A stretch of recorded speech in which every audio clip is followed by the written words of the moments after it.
साथियों नमस्कार, मैं त्रिनाथ राणा। पीतल को ढालकर मूर्ति बनाने की कला हजारों वर्ष प्राचीन है। मोहनजोदड़ो सहित अनेक सभ्यताओं की खुदाई में इसके प्रमाण मिले हैं। हमारे छत्तीसगढ़ के विभिन्न हिस्सों में आज भी इस तकनीक का प्रयोग करके अनेक कलात्मक आकृतियाँ ढाली जाती हैं। इन्हें हम झारा शिल्प, ढोकरा शिल्प अथवा घड़वा शिल्प के नाम से जानते हैं। अंग्रेजी में इसे बेल मेटल क्राफ्ट कहा जाता है। हमारे रायगढ़ का झारा शिल्प देश के विभिन्न हिस्सों में भेजी जाती है व यह बहुत ही प्रसिद्ध है। आइए जानते हैं इस तकनीक से मूर्ति किस प्रकार ढाली जाती है। रायगढ़ के रेलवे स्टेशन से लगभग 17 किलोमीटर दूर आग्नेय कोण में स्थित है गांव एकताल का झारापारा, जहां निवास करते हैं अनेक राज्यपाल द्वारा पुरस्कृत एवं अनेक राष्ट्रपति द्वारा पुरस्कृत धातु शिल्पी। यहाँ निर्मित कलाकृतियाँ देश व विदेशों के विभिन्न शहरों में विक्रय एवं प्रदर्शनी हेतु भेजी जा चुकी हैं व प्रशंसा प्राप्त कर चुकी हैं। आइए भेंट करते हैं श्री अमीर झारा जी से। अमीर झारा जी हमें बता रहे हैं कि मूर्ति के निर्माण का प्रथम चरण है मूर्ति के ढांचे का निर्माण। मूर्ति का ढांचा कुम्हार की मिट्टी अथवा दीमक की बांबी से प्राप्त मिट्टी से बनाया जाता है। यह ढांचा स्थायी होता है व मूर्ति के भीतरी भाग में स्थित रहता है। मिट्टी का ढांचा जब पूरी तरह से सूख जाता है तब मोम के धागों से इसके ऊपर कलाकारी की जाती है। इन धागों को बनाने के लिए हम मधुमक्खी के छत्ते से प्राप्त मोम लेते हैं तथा इसमें थोड़ी मात्रा में धूप व थोड़ी मात्रा में सरसों का तेल मिलाकर इसको गर्म करके पिघलाते हैं ताकि सारी सामग्रियां ठीक से पिघल जाएं। सरसों का तेल इस मोम को लचीला बनाता है। सामने आप मोम के धागों को देख सकते हैं। इन्हीं धागों के द्वारा ढांचे के ऊपर सुंदर डिजाइन बनाई जाती है। अब मोम की इस संरचना के ऊपर चिकनी मिट्टी की एक परत चढ़ा दी जाती है। चिकनी मिट्टी में मोम की सारी आकृतियां अंकित हो जाती हैं। अब चिकनी मिट्टी के इस सांचे को सुखा दिया जाता है। सांचा सूखने के बाद नदी किनारे मिलने वाली लाल मिट्टी की एक परत को इसके ऊपर चढ़ा दिया जाता है। अमीर झारा जी हमें दिखा रहे हैं कि किस तरह मोम की छाप चिकनी मिट्टी में अंकित हो जाती है। यह मूर्ति श्री रोहित झारा द्वारा बनाई गई है। मोम से बनी हुई मूर्तियां कुछ इस प्रकार दिखाई देती हैं। पहले देखा मम्मी और मिट्टी दिखा सच्चाई ओकर बाद जो डिजाइन बनाया अगर जो भी रहते हां वो बड़ा देना है ओकर पर में मिट्टी का छाप पूरा सब जमा है ऐसे करके सूख जाए। ये देखें तो पूरा छप्पा लगी से बिल्कुल बिल्कुल बढ़िया दिखाते ना। हाँ, ये जल जल्दी सब राख हो जाती। अब मोम की परत के ऊपर चिकनी मिट्टी एवं लाल मिट्टी की परत चढ़ाई जा रही है।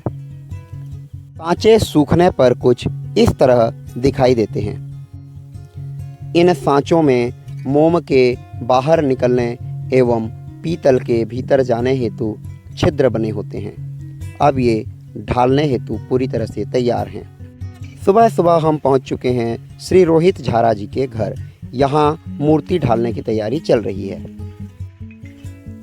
एक गड्ढा खोदकर उसमें लकड़ी डालकर उसके ऊपर सांचों को रखा जा रहा है ताकि सांचे जो है गर्म हो जाएं। ये सांचे जब पूरी तरह गर्म हो जाएंगे तब इनके भीतर का मोम पिघलकर बाहर निकल जाएगा एवं इनके भीतर खोखले सांचे निर्मित हो जाएंगे जिसके भीतर पीतल भरा जाएगा। इसके पास ही धौंकनी व कोयले की सहायता से पीतल को पिघलाया जा रहा है। पीतल को पिघलाना एक समय साध्य एवं श्रम साध्य प्रक्रिया है। 1 किलो मोम की मूर्ति को ढालने के लिए लगभग 15 किलो पीतल की आवश्यकता होती है। जिस पात्र में यह पीतल पिघलाया जा रहा है उसे क्रूसिबल कहते हैं। स्थानीय भाषा में इसे घारिया कहा जाता है। भले देखने में यह पात्र छोटा लग रहा हो परंतु इसके भीतर 45 किलो पीतल पिघलाया जा सकता है। आज इसमें 35 किलो पीतल पिघलाया जा रहा है, जिसके लिए 3 बोरे लकड़ी के कोयले की आवश्यकता है। लगभग 3 घंटे पश्चात पीतल पूरी तरह से पिघल चुका है। इसके ऊपर उपस्थित राख व अन्य कचड़ों को चम्मच से छानकर अलग किया जा रहा है। यह पीतल अब सांचों में भरने के लिए पूरी तरह से तैयार हो चुका है, आप देख सकते हैं। दूसरे गड्ढे में सांचे गर्म हो चुके हैं, इनके भीतर का मोम निकल चुका है व उनकी छाप भीतर की मिट्टी पर पड़ चुकी है। इनमें अब पीतल ढाला जाएगा। लाल गर्म अवस्था में ही सांचों को लोहे के चिमटों की सहायता से बाहर निकाला जाता है एवं जहां पर पीतल को भरने का मार्ग है उसे ऊपर रखा जाता है। अब एक लोहे के चम्मच की सहायता से पिघले हुए पीतल को ला करके इस रास्ते से भीतर डाला जाता है। यहाँ ध्यान देने योग्य बात है कि पीतल को जब हम इसके भीतर भरते हैं तब सांचे का गर्म होना आवश्यक है, अन्यथा पीतल भीतर में जाकर फैलने से पहले ही जम जाएगा व मूर्तियाँ ठीक से ढल नहीं पाएंगी।